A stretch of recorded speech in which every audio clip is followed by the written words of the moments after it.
दोस्तों, आज की इस वीडियो में हम आपको मस्जिदों के बारे में एक ऐसी जानकारी देने वाले हैं जो पूरे YouTube पर शायद ही आपको कहीं मिलेंगे। आज हम आपको दुनिया के 10 ऐसे देश के बारे में बताने वाले हैं जहां पर सबसे ज्यादा मस्जिदें मौजूद हैं, और साथ में हम आपको ये भी बताने वाले हैं कि पूरी दुनिया में मस्जिदों की तादाद लगभग कितनी है और दुनिया की 5 सबसे बड़ी और सबसे खूबसूरत मस्जिद कौन सी है और किस जगह पर है। इसलिए अगर आप एक मुस्लिम हैं तो आज का ये वीडियो आपके लिए बहुत ही ज्यादा खास है। आप इसको आखिर तक जरूर देखें। तो चलिए दोस्तों, शुरू करते हैं। दोस्तों, सबसे पहले तो हम आपको बता दें कि इस दुनिया में टोटल मस्जिदों की तादाद लगभग 36 लाख के आसपास है। अब आपको बताते हैं उन 10 देशों के बारे में जिनमें दुनिया की सबसे ज्यादा मस्जिदें मौजूद है, यानी कि जिन देशों में सबसे ज्यादा मस्जिदें बनी हुई हैं। Number 1, Indonesia. दोस्तों, दुनिया की सबसे ज्यादा मस्जिदों वाले देशों में सबसे पहला नंबर आता है इंडोनेशिया का। हम आपको बता दें कि इंडोनेशिया में टोटल मस्जिदों की तादाद लगभग 8,15,000 है। इन 8 लाख मस्जिदों के साथ इंडोनेशिया मस्जिद के मामले में दुनिया का पहले नंबर वाला देश है। नंबर 2, भारत। दोस्तों, आपको यह जानकर बहुत खुशी होगी कि दुनिया में सबसे ज्यादा मस्जिद वाले देशों में दूसरे नंबर पर आता है हमारा प्यारा देश भारत। हमारे देश भारत में टोटल मस्जिदों की तादाद लगभग 3,10,000 है। इन 3 लाख मस्जिदों के साथ भारत मस्जिद के मामले में दूसरे नंबर पर बना हुआ है। नंबर 3, बांग्लादेश। दोस्तों, दुनिया में सबसे ज्यादा मस्जिद वाले देशों में तीसरे नंबर पर आता है हमारा पड़ोसी मुल्क बांग्लादेश। हम आपको बता दें कि बांग्लादेश में टोटल मस्जिदों की तादाद 2,50,000 है, यानी कि पूरे बांग्लादेश में लगभग 2.5 लाख मस्जिदें बनी हुई हैं। इन 2.5 लाख मस्जिदों के साथ बांग्लादेश मस्जिदों के मामले में तीसरे नंबर पर दुनिया में बना हुआ है। दोस्तों, वीडियो में आगे बढ़ने से पहले अगर आप मुसलमान होने पर फख्र महसूस करते हैं तो दिल से इस वीडियो को एक लाइक जरूर करें। नंबर 4, पाकिस्तान। दोस्तों, दुनिया में सबसे ज्यादा मस्जिद के मामले में हमारा पड़ोसी मुल्क पाकिस्तान चौथे नंबर पर बना हुआ है। हम आपको बता दें कि पाकिस्तान में टोटल मस्जिदों की तादाद लगभग 1,20,000 है, यानी कि पूरे पाकिस्तान में 1,20,000 मस्जिद बनी हुई है। नंबर 5, इजिप्ट यानी मिस्र। दोस्तों, दुनिया में सबसे ज्यादा मस्जिद के मामले में 5वां नंबर आता है इजिप्ट का, यानी कि मिस्र का। हम आपको बता दें कि इजिप्ट में टोटल मस्जिदों की तादाद लगभग 1,08,000 है। इन मस्जिदों के साथ इजिप्ट दुनिया के 5वें नंबर पर बना हुआ है। नंबर 6, सऊदी अरब। दोस्तों, दुनिया में सबसे ज्यादा मस्जिद के मामले में 6ठे नंबर पर आता है सऊदी अरब। ये वही सऊदी अरब है जहां से इस्लाम धर्म की शुरुआत हुई थी। हम आपको बता दें कि पूरे सऊदी अरब में लगभग 94,000 मस्जिदें बनी हुई हैं। इन मस्जिदों के साथ सऊदी अरब 6ठे नंबर पर बना हुआ है। नंबर 7, तुर्की। दोस्तों, मस्जिदों के मामले में दुनिया में 7वां नंबर आता है तुर्की का। अगर हम तुर्की की बात करें तो पूरे तुर्की में लगभग 82,000 मस्जिदें बनी हुई हैं। इन 82,000 मस्जिदों के साथ तुर्की 7वें नंबर पर दुनिया में बना हुआ है। Number 8, Marrakesh. दोस्तों, इस देश का नाम बहुत से लोग शायद पहली बार सुन रहे होंगे, लेकिन आपको यह जानकर हैरानी होगी कि इस देश में मस्जिदें बहुत ज्यादा हैं। दोस्तों, अगर मराकेश की बात की जाए तो हम आपको बता दें कि मराकेश में टोटल मस्जिदों की तादाद लगभग 48,000 है। इन मस्जिदों की तादाद के साथ मराकेश दुनिया के 8वें नंबर पर बना हुआ है। Number 9, China. दोस्तों, दुनिया में सबसे ज्यादा मस्जिदों के मामले में 9वां नंबर आता है चाइना, यानी कि चीन का। हम आपको बता दें कि पूरे चीन में लगभग 41,000 मस्जिद बनी हुई है।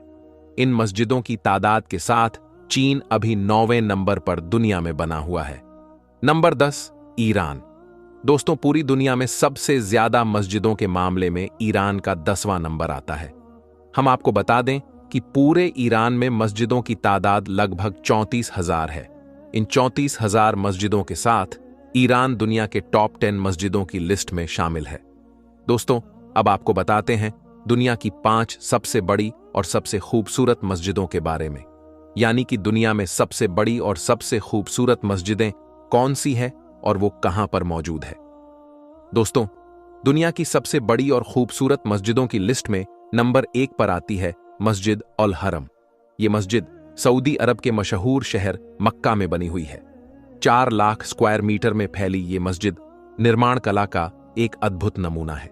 हर साल हज के दौरान 40 लाख से भी ज्यादा मुसलमान इस मस्जिद में एक साथ नमाज अदा करते हैं।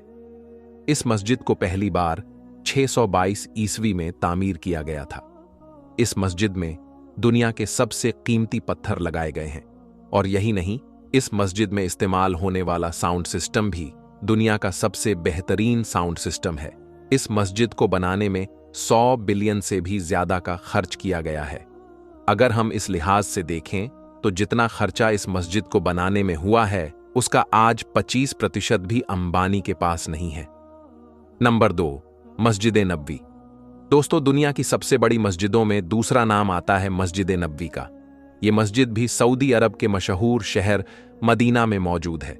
इस मस्जिद की बुनियाद खुद अल्लाह के पैगंबर हजरत मोहम्मद सल्लल्लाहु अलैहि वसल्लम ने रखी थी।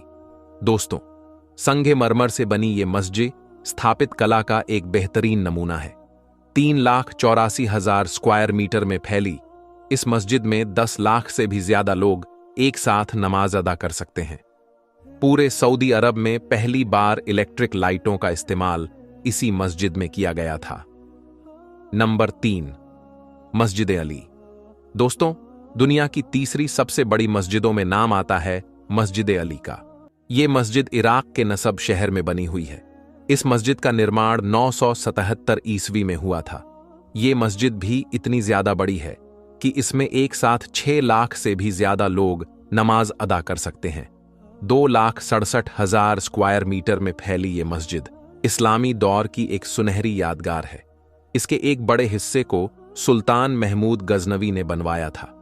इस मस्जिद के क्षेत्रफल का अंदाजा आप इस बात से लगा सकते हैं कि इस मस्जिद में एक लाइब्रेरी, एक म्यूजियम और 4 बड़े बड़े सेमिनार हॉल बने हुए हैं। इस मस्जिद की देखरेख में हर साल कई करोड़ रुपए का खर्चा आता है। नंबर 4, मस्जिदें इस्तकलाल। दोस्तों, दुनिया की सबसे बड़ी मस्जिदों में चौथा नाम आता है मस्जिद इस्तकलाल का।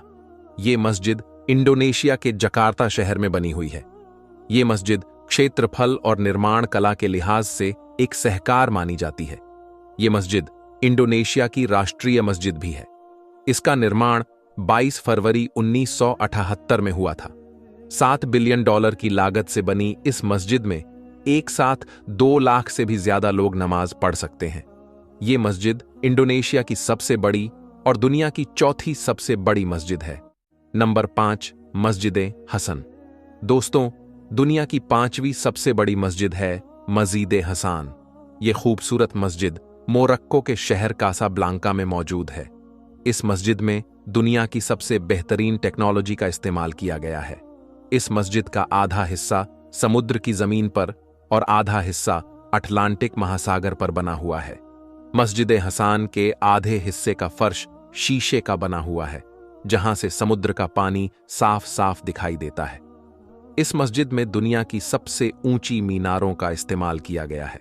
इस मस्जिद की मीनारों पर लगी लेजर लाइटों को 30 किलोमीटर दूर से भी देखा जा सकता है। आपको ये जानकर शायद हैरानी होगी कि इस मस्जिद को बनाने में 35,000 मजदूर हर रोज काम करते थे और इस मस्जिद को बनाने में 15 सालों का वक्त लगा था। तो दोस्तों, ये वो 5 मस्जिदें हैं जो इस दुनिया की सबसे बड़ी और सबसे खूबसूरत मस्जिदें हैं। इसके अलावा भी दुनिया में सैकड़ों मस्जिदें ऐसी हैं जो बहुत बड़ी और बहुत खूबसूरत हैं और उनमें भी एक साथ लाखों लोग नमाज पढ़ सकते हैं। मगर ये 5 मस्जिदें दुनिया की सबसे बड़ी मस्जिदें हैं। अल्लाह के प्यारे नबी हजरत मोहम्मद सल्लल्लाहु अलैहि वसल्लम ने फरमाया कि दुनिया में जो कोई मस्जिद बनाएगा या फिर किसी मस्जिद को बनाने में इमदाद करेगा तो अल्लाह ताला ऐसे शख्स के लिए जन्नत में घर तैयार करेगा। अल्लाह पाक हम सबको अपनी मस्जिदों को आबाद करने और 5 वक्त की नमाज अदा करने की तौफीक अता फरमाए। आमीन या रब्बुल आलमीन। दोस्तों, दुनिया भर के अंदर मस्जिद नबवी एक ऐसा मकाम है कि जहां हर मुसलमान पर यह लाजिम है कि वो अदब की इंतहा को जरूर ध्यान में रखें। और ये कहा जाता है कि मस्जिद नबवी के अंदर तो सांस लेने की भी आवाज नहीं आनी चाहिए।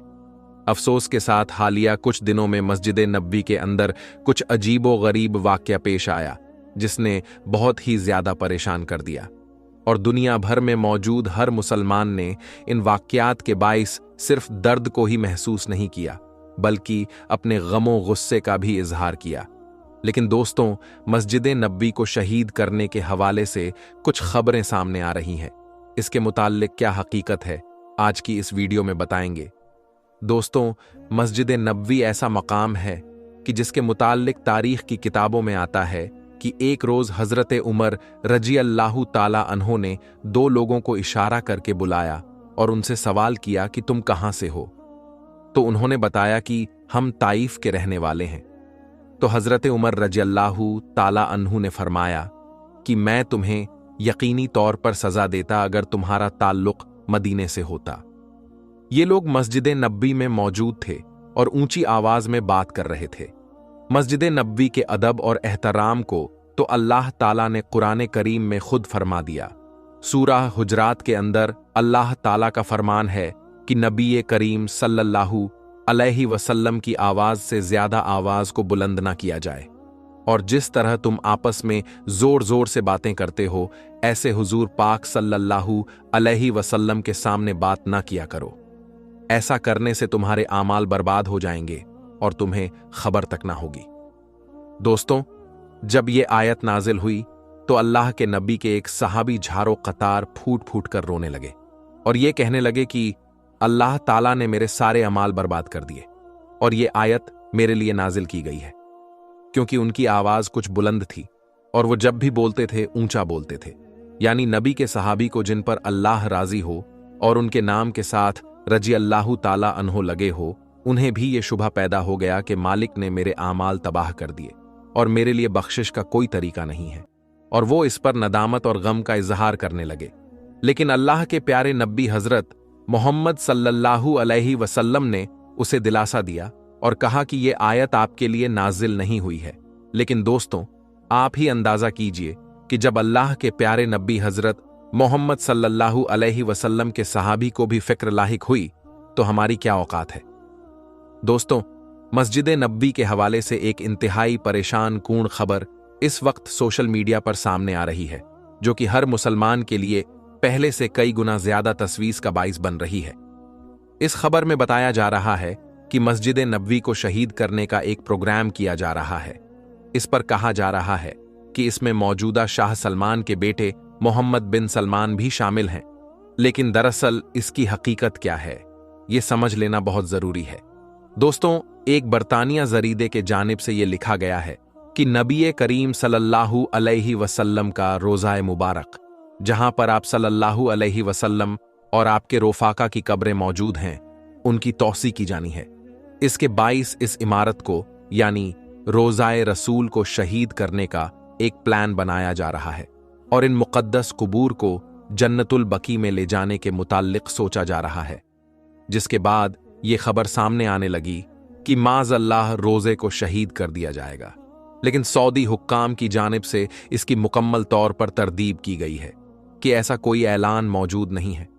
दोस्तों, याद रहे कि आकाए दो जहां हजरत मोहम्मद सल्लल्लाहु अलैहि वसल्लम की कब्र मुबारक तक कोई इंसान, कोई जी रूह नहीं पहुंच सकता।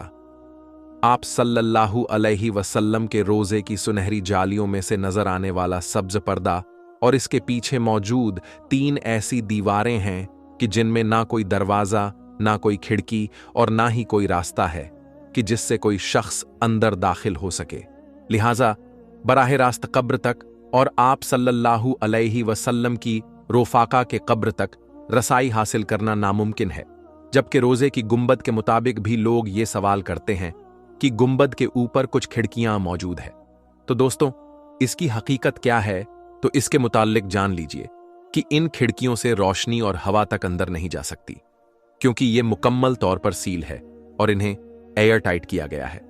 अलबत्ता रोजे की गुंबद के हवाले से बताया जाता है कि ये पहले लकड़ी का बनाया गया और फिर एक दिन तेज बिजली चमकने से उस पर आग लगी और उसी दौरान ये तबाह हो गया। उसके बाद रोजे की गुंबद को ईंट से बनाया गया और फिर इस पर आग लगी और तबाह हो गया। अब रोजे के गुंबद इस तरीके से बनाए गए हैं कि अब मुकम्मल तौर पर महफूज है और इनके अंदर जाने का कोई रास्ता मौजूद नहीं है। बाहर की जानिब जो खिड़कियां नजर आती है उसे मुकम्मल तौर पर बंद किया गया है ताकि कोई भी शख्स और कोई भी चीज अंदर दाखिल ना हो सके। दोस्तों, दुनिया भर के मुसलमानों की ये ख्वाहिश होती है, उनके दिल की आरजू होती है और सारी जिंदगी अल्लाह से ये दुआ करते हैं कि ऐ मालिक, एक बार अपने घर की हाजिरी नसीब कर दे कि हम उस काबा को अपनी जिंदगी में अपनी आंखों से देखें। अपने चश्मे तसव्वुर में रखकर दिन में 5 बार नमाज अदा करते हैं और ये समझते हैं कि अल्लाह के घर के अंदर मौजूद हैं। हर मुसलमान ये ख्वाहिश करता है कि ऐ मालिक, हम अपने उम्र अदा करने के लिए काबे का काबा यानी मस्जिद नबवी की हाजिरी नसीब हो जाए तो वही इंतहाई खुशकिस्मत होंगे और अल्लाह का शुक्र अदा करेंगे।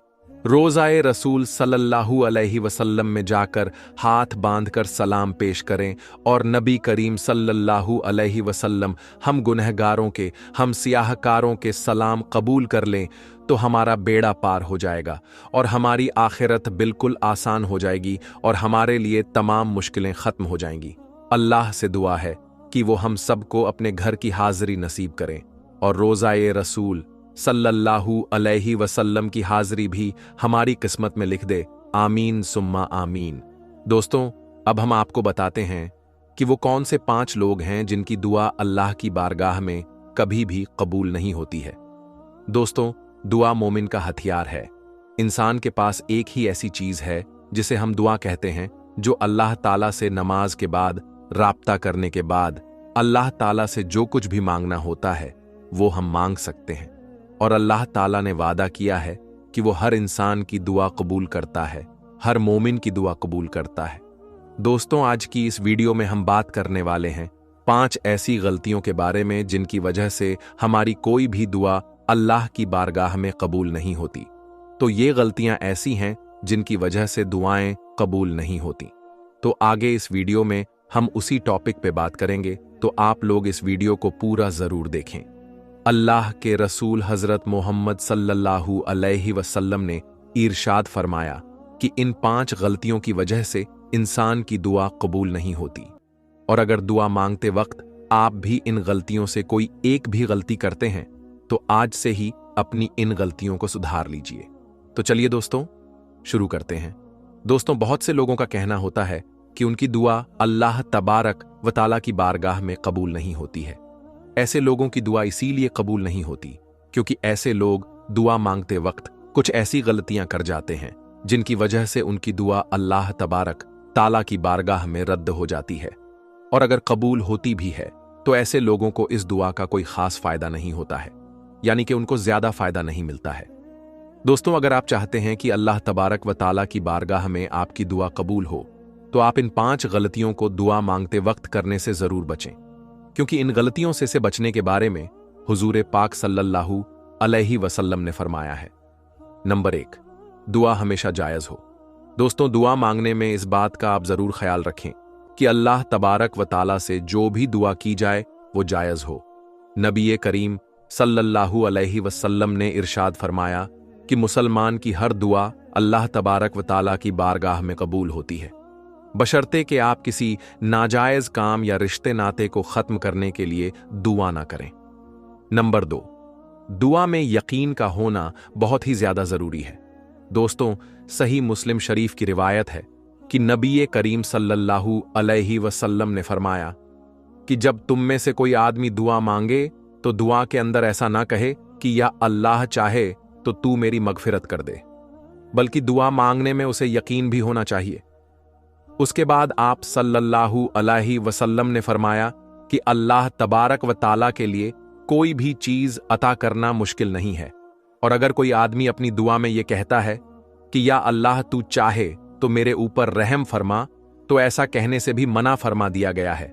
दुआ में यकीन का होना बहुत ही ज्यादा जरूरी है, यानी कि दुआ हमेशा पूरे यकीन के साथ की जाए कि मैं जो भी मांगूंगा अल्लाह ताला वो देने पर कादिर है, अल्लाह वो देगा, जरूर देगा। तो इस यकीन के साथ आप दुआ मांगे। नंबर 3, दुआ में जल्दबाजी ना करें। दोस्तों, दुआ मांगने में हम जो तीसरी गलती करते हैं वो ये है कि हम दुआ में जल्दबाजी करते हैं। उसे भी हमारे नबी हजरत मोहम्मद सल्लल्लाहु अलैहि वसल्लम ने मना फरमाया है। इसीलिए दुआ मांगने में कभी भी आप जल्दबाजी ना करें, यानी कि दुआ की कबूलियत में जल्दी ना करें। नबी करीम सल्लल्लाहु अलैहि वसल्लम ने फरमाया कि जो इंसान दुआ में जल्दबाजी करता है उसकी दुआ अल्लाह की बारगाह में कबूल नहीं होती है। नंबर 4, दुआ में गुमान भी अच्छा हो। दोस्तों, दुआ मांगने में हम एक गलती ये भी करते हैं कि दुआ मांगते वक्त गुमान अच्छा नहीं होता। इस वजह से भी हमारी दुआ कबूल नहीं होती। हम तो दुआ मांग लेते हैं, लेकिन हमारे जहन में कुछ और ही चल रहा होता है, कुछ और ही बातें चल रही होती हैं, कुछ और ही ख्यालात आते रहते हैं। तो दुआ मांगते वक्त फोकस के साथ दुआ मांगे। दोस्तों, नबी करीम सल्लल्लाहु अलैहि वसल्लम ने फरमाया कि अल्लाह तबारक ताला फरमाता है कि मैं अपने बंदे के गुमान के मुताबिक फैसला करता हूं, और जब वो मुझे पुकारता है तो मैं उसके साथ होता हूं। हम लोग अक्सर ऐसा करते हैं कि हम तो दुआ मांग लेते हैं, लेकिन हमारे जहन में यही गुमान रहता है कि ऐसा नहीं होगा। जब दुआ मांगते वक्त हमारा गुमान ही अच्छा नहीं होता तो फिर वो दुआ कैसे कबूल होगी। नंबर 5, दुआ हमेशा गिड़गिड़ा कर किया करें। दोस्तों, ऐसा ना हो कि जब आप परेशानी में हो तभी आप अल्लाह तबारक व ताला को याद करें और दुआ मांगे, बल्कि जब आप खुश हो तब भी अल्लाह को याद करें, और परेशानी में हो तब भी अल्लाह को आप याद करें और अल्लाह से दुआ करें। दुआ हमेशा अल्लाह की बारगाह में गिड़गिड़ाकर ही करें। दुआ में कभी भी मौत की ख्वाहिश ना करें। अगर कभी जिंदगी से बेजार हो भी जाओ तो आप इस तरह से दुआ करें कि या अल्लाह जिंदा रख तब तक जब तक जिंदगी मेरे लिए बेहतर है, और मौत अता कर जब मौत मेरे लिए बेहतर है। तो दोस्तों, आप मौत की दुआ कभी ना करें, मौत की ख्वाहिश कभी ना करें। और दोस्तों, दुआ पूरी उम्मीद और खौफ के साथ मांगी जाती है। उम्मीद इस बात की कि मेरा अल्लाह दुआ जरूर कबूल करेगा, और खौफ इस बात की कि अल्लाह की पकड़ एक बड़ी सख्त पकड़ है और वो अपनी मर्जी का मालिक है। चाहे तो वो दुआ कबूल करे, चाहे तो वो रद्द कर दे, हर हाल में हम राजी हैं। दोस्तों, दुआ मोमिन का हथियार है और दुआ से बड़ी बड़ी आफत और मुसीबतें टल जाती हैं। इसीलिए हर इंसान को ये कोशिश करनी चाहिए कि इन 5 तरह के लोगों की दुआ में वो हमेशा शामिल हो और उनकी बद्दुआ लेने से वो हमेशा बचने की कोशिश करता रहे। बद्दुआ अल्लाह की बारगाह में बगैर किसी रुकावट के कबूल होती है, और अगर उन्होंने उनके हक में कभी बद्दुआ कर दी तो फिर आपको तबाह और बर्बाद होने से कोई नहीं बचा सकता।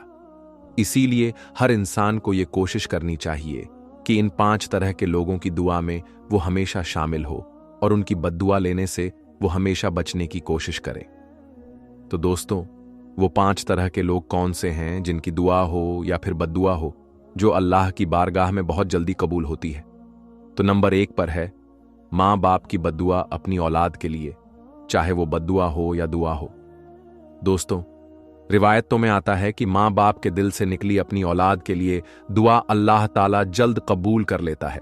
यानी कि अगर माँ बाप के दिल से अपनी औलाद के लिए कोई दुआ निकलती है तो वो दुआ अल्लाह की बारगाह में बगैर किसी रुकावट के कबूल होती है।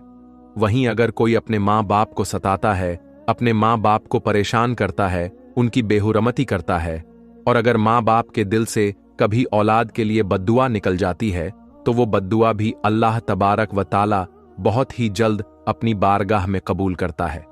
इसलिए दोस्तों, आप हमेशा ये कोशिश करें कि आपके माँ बाप हमेशा आपके हक में दुआ करें, आप उनकी खिदमत करते रहे, आप उनको हमेशा खुश रखें। नंबर 2, मजबूर और लाचार बेबस लोग। दोस्तों, कुरान मजीद में उन लोगों का भी जिक्र किया गया है, और अल्लाह के पैगंबर हजरत मोहम्मद सल्लल्लाहु अलैहि वसल्लम ने भी फरमाया है कि जो लोग मजबूर, लाचार और बेबस होते हैं, ऐसे लोगों की भी दुआ हो या फिर बद्दुआ अल्लाह ताला की बारगाह में बगैर किसी रुकावट के कबूल हो जाती है। इसीलिए दोस्तों, आप हमेशा ये कोशिश करें कि आपको जहां कहीं पर भी ऐसे मजबूर, लाचार और बेबस लोग दिखें, आप उनकी किसी न किसी तरह से कोई मदद करें और उनका दिल खुश करें, ताकि वो आपके हक में दुआ करें। कभी भी ऐसे लोगों को आप परेशान न करें, उनको बिल्कुल न सताएं, उन पर जुल्म न करें।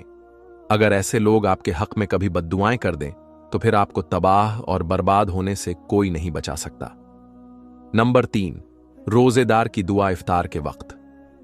दोस्तों, आपने ये जरूर सुना होगा और रिवायतों में आता है कि अल्लाह के पैगंबर सल्लल्लाहु अलैहि वसल्लम ने इरशाद फरमाया है कि अगर कोई रोजादार शख्स इफ्तारी के वक्त में अल्लाह ताला से कोई दुआ करता है तो अल्लाह ताला उसकी दुआ को बगैर किसी रुकावट के अपनी बारगाह में कबूल करता है।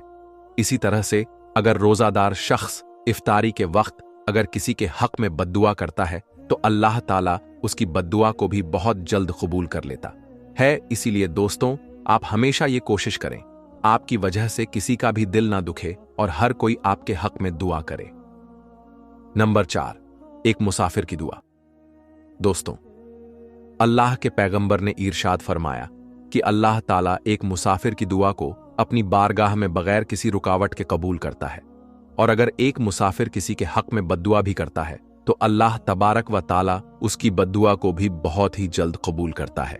इसीलिए दोस्तों, आप हमें ये कोशिश करें, जहां कहीं पर भी हो मुसाफिर परेशान नजर आए तो आप उनके पास जाएं, उनकी किसी ना किसी तरीके से मदद करें और आप उनसे अपने लिए दुआएं खैर की दरख्वास्त करें और आप उनकी बद्दुआ लेने से हमेशा बचे।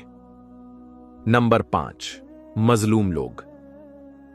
प्यारे दोस्तों, रिवायतों में आता है कि मजलूम लोग चाहे गुनाहगार ही क्यों ना हो, अल्लाह ताला अपने लोगों की दुआ को अपनी बारगाह में बगैर किसी रुकावट के कबूल करता है, और अगर मजलूम लोग किसी के हक में बद्दुआ भी कर देता है तो अल्लाह ताला उनकी बद्दुआ भी बहुत ही जल्द कबूल कर लेता है। इसलिए दोस्तों, आप कभी भी किसी मजलूम पर जुल्म ना करें, कभी किसी मजलूम को परेशान ना करें, किसी भी मजलूम को ना सताए, क्योंकि अगर वो मजलूम आपके हक में कभी बद्दुआ कर दे तो फिर आपको तबाह और बर्बाद होने से कोई नहीं बचा सकता। उसका हवाला है अबू दाऊद शरीफ। तो दोस्तों, आप हमेशा इन 5 तरह के लोगों की दुआ में शामिल होने की हमेशा कोशिश करें और इन 5 लोगों की बद्दुआ से हमेशा बचने की कोशिश करें। तो दोस्तों, आज की वीडियो में बस इतना ही। मिलते हैं फिर एक नई वीडियो के साथ। तब तक के लिए अल्लाह हाफिज।